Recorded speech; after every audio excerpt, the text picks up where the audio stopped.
Blessed Innocent the 11th.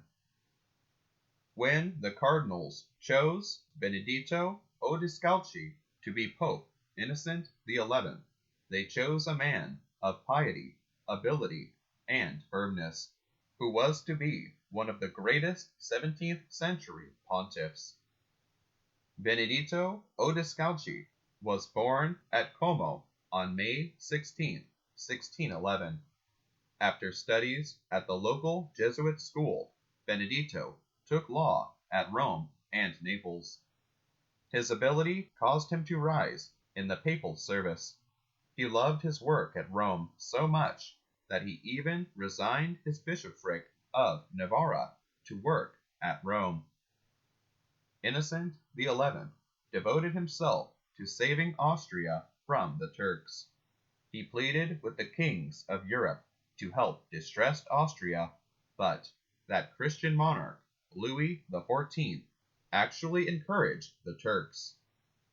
Poland's fighting king, John Sobieski, was of nobler stuff, but it took an incredible amount of patient diplomacy on the Pope's part to get help for the emperor.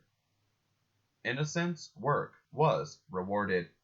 Sobieski and his Poles, Lorraine, and his Germans smashed the Turks as they were about to break through Vienna's walls.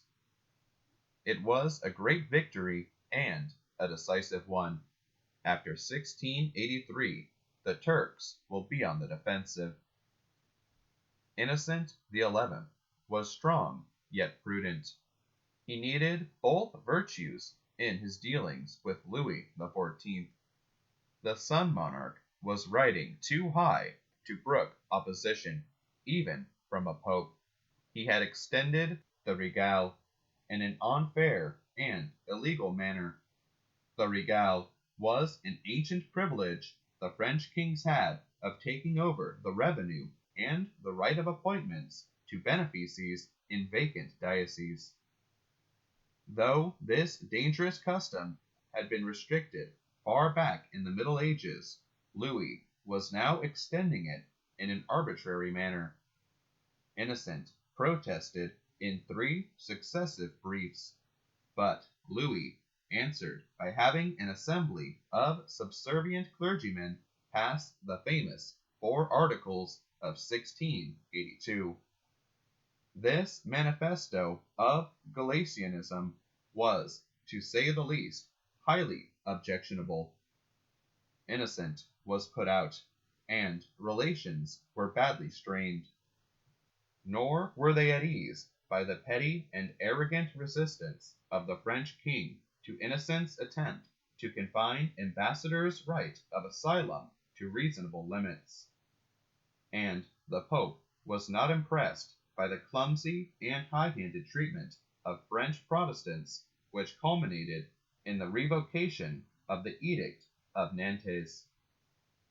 Innocent also was too prudent to encourage James II in his well-meant but untimely actions in favor of English Catholics. Although the pious Pope was for a time fooled by the Spanish pseudo-mystic Miguel de Molinos, he soon condemned Quietism. He also condemned a number of laxist propositions.